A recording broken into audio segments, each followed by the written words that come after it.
But now today, you support law enforcement. Well, I'm delighted to know that. But don't support them when it's politically convenient for you to do so. Support them when they're under attack by people fighting them and spraying them and knocking them to the ground and beating them with poles. Congresswoman Val Demings was a police officer for 27 years before getting elected into Congress. I did not know that. 27 years, I didn't know that either. That's a whole career. She had a whole career and then decided to be a congresswoman. Anyway, but that's beside the point.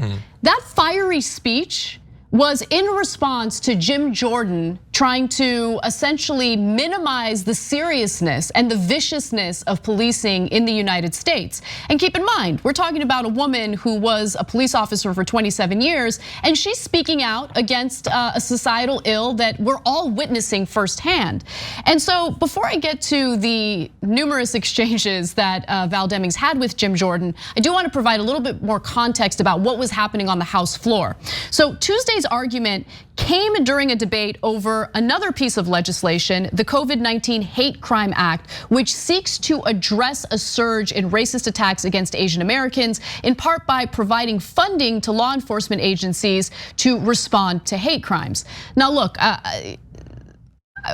we could have a discussion about that. I mean, if we have a broken policing system in this country, it doesn't really make a lot of sense to pump more money into it so they can investigate hate crimes. I mean, like entire police departments are a hate crime at this point. But anyway, so they have expertise. But for the purposes of this discussion, let's put that argument aside and just focus on what Val Demings is trying to do. And what she's trying to do here is draw attention to very clear racism, discrimination we're seeing in the country. She was critical of police departments, and Jim Jordan wasn't having it. So Demings took her Republican colleagues to task over a proposed amendment that would prevent efforts to defund police, an effort that some racial justice protesters embraced last summer. Demings called the amendment, quote, completely irrelevant because the bill makes no mention of defunding the police. So this is just another Republican trick meant to deflect and distract from the conversation that's supposed to be taking place. Val Demings did not take kindly to that, and this is how it all exploded. I served as a law enforcement officer for 27 years. It is a tough job, and good police officers deserve your support. You know, it's interesting to see my colleagues on the other side of the aisle support the police when it is politically convenient to do so. Law enforcement officers risk their lives every day. They deserve better, and the American people deserve. I have the floor, Mr. Jordan. Lady has. What, did I strike a nerve?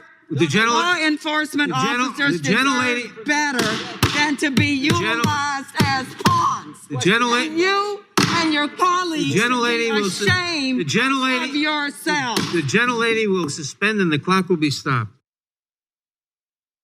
You have not seen anything yet. That's just the beginning of the back and forth. It gets better. But Jim Jordan, you can't really hear him, but he's off to the side, going out of his way to interrupt her as she has the floor. And apparently the House has had problems with Jim Jordan doing that. So she just kind of lost it because she's trying to make an important argument there. And it's her time. But he doesn't like what she's saying. And he's obviously triggered by that, so he's trying to interrupt and stop her from speaking. Yeah. So I don't know. The overall story is just they've got nothing. It is just a party of slogans and distractions. Their favorite people are people like Marjorie Greene, who exist in Congress just to slow things down, calling for roll call votes and everything, while not even putting forward even bad legislation, let alone solutions to actual problems. They just talk about cancellation and try to stop people from voting. That is literally the entire political movement. Culture wars, that's it. That's all they've got. That's all they've got. Yeah. Look, I know we have Republican viewers, and I appreciate you guys for actually going out of your way to watch content that you likely disagree with. But if you are one of those Republican viewers, write in, because I am curious, what do you think the Republican Party is offering you? How is the Republican Party making your life better? Other than engaging in these like scaremongering tactics regarding cancellations and all of this culture war nonsense that's based in no reality. What are they offering you? I want to know. Well, devil's advocate. So if you are a Republican who's watching this, and you, for instance, make a living by giving highly paid speeches at college campuses, then yes, they're protecting you in theory, your free speech rights. Other than that, are you Dr. Seuss? Maybe they're protecting, you might be Dr. Seuss, or I don't know, do you make anthropomorphized potato toys? If you do that, then they might be protecting you. But other than that, like if you have student loan debt, medical bankruptcy, you're about to lose your house, you got a reward, you might get COVID. If it's that stuff, they're not really interested. But like, I don't know, if you were getting royalties off of the original design of the Aunt Jemima logo, then maybe they're defending you. But other than that, no, I don't think so. Let's go to the next clip. Mr. Jordan, you don't know what in the heck you're talking about. You Yes, know I do. nothing about what law enforcement I know officers about my do. motive. And you're using them as pawns because it serves Everyone- ridiculous political. When you give You a see, speech, Mr. Chairman, nobody about makes- motives and questioning motives, and then our This motives is are questioned, emotionally how do we address charging that? for me The rules because allow I a was law request enforcement of officer. words I of have point of watched inquiry. them live and die, and you know nothing about that. Really And to address- utilize them as political Mr. Chairman, pawns, I have a point of pisses me inquiry. Off. Ms. Parliamentary- Demings has the time, and the clock will resume. Congresswoman Demings is right. Republicans certainly do use police as political pawns, and they will pretend to defend police when it's convenient for their political agenda. But when push comes to shove and they are pressured to hold one of their own accountable or a group of their own accountable for their brutality and viciousness toward cops, they're unwilling to do it. Right, and you see this across the board with various groups of people. I mean, when it comes to our troops, when it comes to the military, we got to defend our troops. We got to support the troops when manufacturing consent for endless wars in the Middle East. But maybe we don't need to protect the vets or the troops when it comes to providing the healthcare and mental health care that they need after they go through multiple deployments. Maybe we don't support the troops so much when it comes to Donald Trump referring to them as suckers and losers for getting drafted in wars like the war in Vietnam. Yeah, they don't support the cops as people. They support state violence against their political enemies. And if it's the cops doling it out, then they support it then. If it's the cop wielding the cudgel, then they like it. They don't support soldiers as people. They support international state violence against their international enemies. That's what they support. Which is why it's not really hypocritical that they're okay with cops spending last year cracking people's skulls and trying to run them down with their SUVs. And then they cheer as people try to beat those same cops to death with Trump flags at the Capitol. Those weren't their political enemies at the Capitol, so they don't support state violence against them. It is actually quite consistent and quite predictable. And that's why, sure, send the soldiers abroad, have them, kill hundreds of thousands of people in Iraq. That's cool. When they come back and they want health care, no, I'm not interested in that. They're people then, they're not interesting or valued then. That is quite convenient. It's politically convenient, it's convenient ideologically and consistent. I mean, it's just across the board. I mean, pick your issue. The sanctity of life. We want to protect human lives when it comes to essentially dismantling reproductive rights for women, but they don't really care about human lives once they're actual human lives, living, breathing individuals who might need government assistance, who might need their tax dollars to actually work for them if they find themselves in a tight spot.